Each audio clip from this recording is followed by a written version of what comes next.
매일 반복되는 두통으로 고생을 하고 계신가요? 병원에서 약을 먹어도 잠시만 효과가 있고 다시 두통이 찾아와 일상생활이 힘들진 않으신가요? 오늘 소개해 드릴 내용을 통해 두통의 진짜 원인과 많은 사람들이 오해하고 있는 부분을 알게 되실 겁니다. 두통 극복의 첫 번째 단계는 정확한 이해에서 시작합니다. 안녕하세요. 여러분의 뇌 건강 가이드 신경과 전문의 박지현입니다. 2009년부터 신경과 의학을 시작한 17년 차 신경과 전문의입니다. 그동안 부산에서 진료를 보다가 최근에 서울로 이사를 왔고 이제 서울에서 새로운 병원을 개원할 예정입니다. 보시다시피 지금 촬영하는 곳이 새로운 병원인데요. 아직 가구와 장비들이 완전히 돌아가지 않아서 좀 휑한 모습입니다. 병원 소개는 다음에 한번 자세히 해볼게요. 최근에는 어지럼증에 관한 책을 집필했는데 빠르면 4월 말에 출간될 예정입니다. 그 김에 제가 약 10년 전에 출간했던 두통 관련 책이 기억이 나서 오늘은 그 책에 담긴 두통의 원인과 오해들에 대해서 소개시켜 드리려고 합니다. 아쉽게도 그 책은 현재 절판이 되었고 하지만 책을 안 봐도 될 수 있을 정도로 책의 핵심 내용을 오늘 영상과 그리고 다음 영상을 통해 여러분들께 전해드리도록 하겠습니다. 매일 아침 일어나면 두통이 시작되고 하루 종일 머리가 무겁고 아프진 않으세요? 약을 먹어도 잠시 나아졌다가 다시 아프고 병원을 여러 군데 다녀봐도 근본적인 해결책을 찾지 못하시진 않으셨나요? 특히 이런 경험은 혹시 있으신지 진통제를 먹으면 좋아졌다가 몇 시간 후에 더 심한 두통이 찾아온다. 커피를 마시지 않으면 두통이 더 심해진다. 날씨가 변하거나 스트레스를 받으면 두통이 심해진다. 일상생활이 불가능할 정도로 심한 두통이 정기적으로 찾아온다. 이런 증상들이 있다면 여러분들은 편두통이나 만성 두통으로 고생하고 계실 가능성이 높습니다. 하지만 걱정하지 마세요. 두통의 진짜 원인을 이해하고 나면 효과적으로 대처할 수 있습니다. 먼저 편두통이 어떻게 발생하는지 이해해야 효과적으로 대처할 수 있으니까 책에서 설명하는 두통 발생 메커니즘을 살펴보도록 하겠습니다. 편두통은 단순히 머리 한쪽이 아픈 것이 아닙니다. 편두통은 뇌 속 깊은 곳에 위치한 시상하부라는 곳에서 시작을 하죠.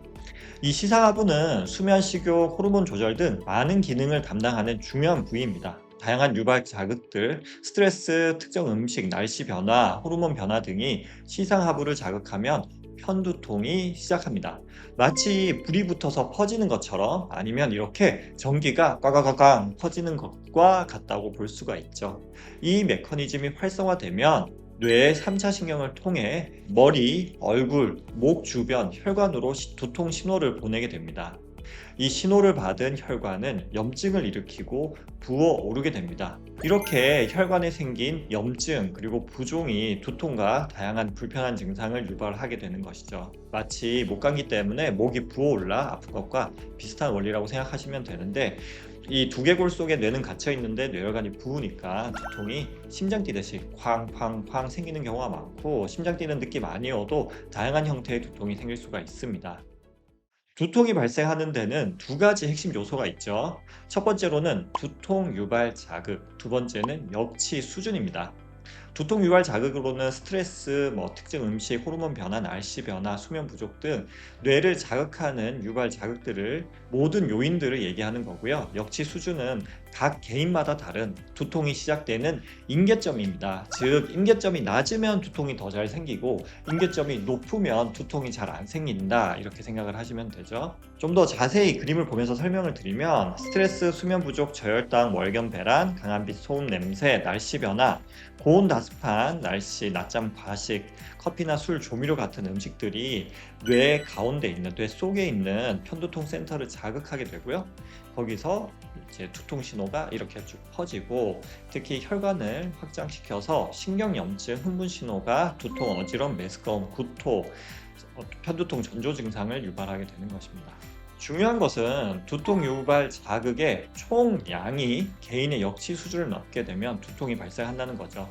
이것이 바로 책에서 설명하는 두통 발생의 핵심 원리입니다. 예를 들어서 평소에는 초콜릿을 먹어도 두통이 생기지 않지만 스트레스가 많고 수면이 부족한 상태에서 초콜릿을 먹으면 두통이 생길 수 있다는 거죠. 다른 유발 자극들이 이미 많이 쌓여 있어서 추가된 초콜릿 때문에 역치 수준을 넘게 된 거죠. 따라서 두통 치료의 핵심은 두통 유발 자극을 줄이거나 역치 수준을 높이는 것입니다. 내 두통 유발 요인을 잘 파악하고 사람마다 다르니까요. 피할 수 있는 것은 피하면 좋고요. 평소 운동, 규칙적인 생활 습관을 통해서 역치 수준을 올려야 합니다. 자세한 것은 다음 치료 부분 영상에서 설명을 드리도록 할게요.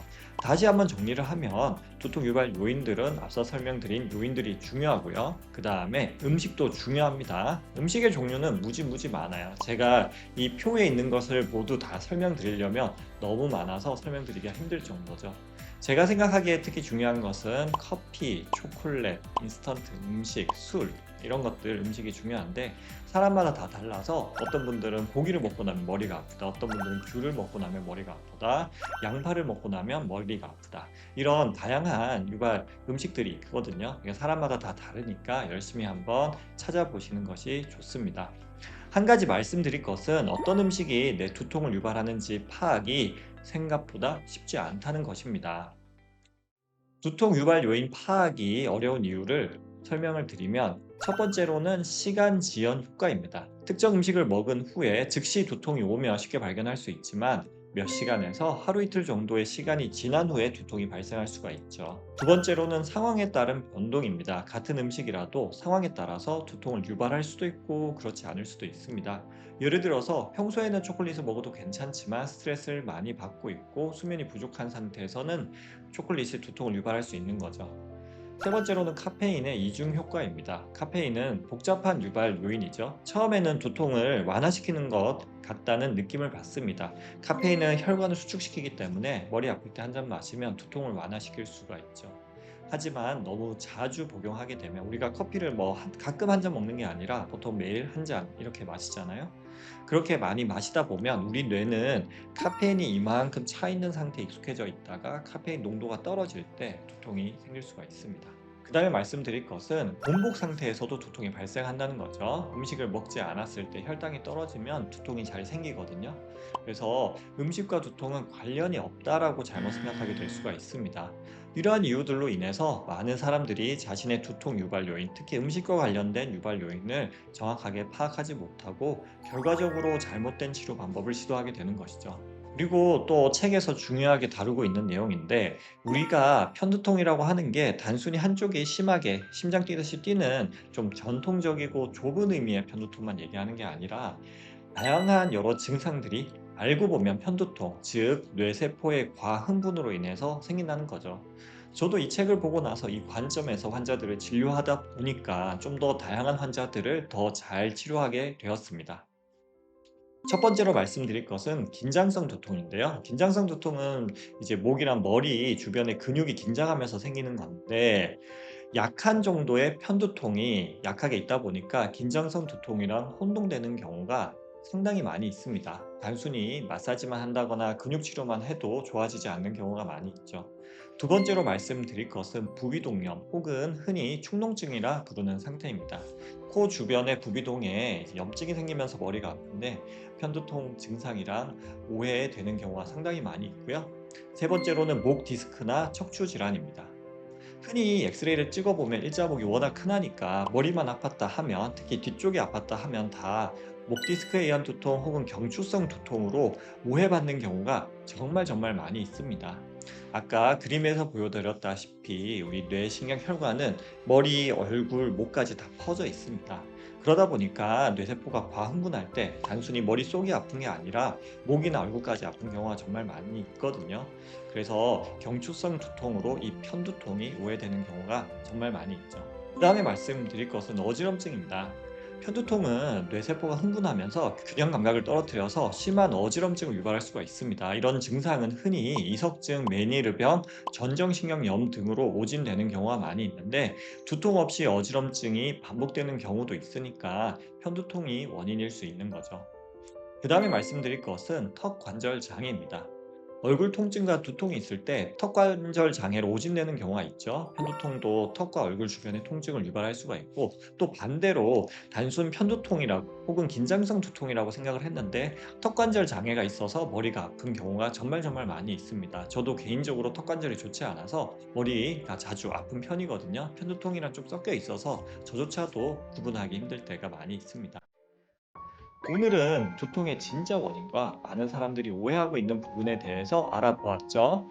두통이 단순한 증상이 아니라 복잡한 메커니즘에 의해 발생한다는 것을 이해하셨을 거라고 보고, 다음 영상에서는 이런 이해를 바탕으로 두통을 치료하는, 두통을 극복하는 구체적인 방법, 두통 극복 1, 2, 3 프로그램에 대해서 자세히 알려드리도록 하겠습니다.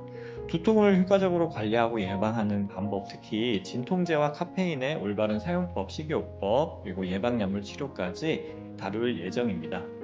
오늘 두통에 관한 영상, 그리고 예전에 제가 번역했던 책을 바탕으로 두통에 대해서 설명을 드렸습니다. 오늘 영상이 도움이 되셨으면 좋아요, 구독, 그리고 주위 분들한테 공유 부탁드릴게요. 또 다음 영상으로 찾아뵙도록 하겠습니다. 신경과 전문의 박재현이었습니다.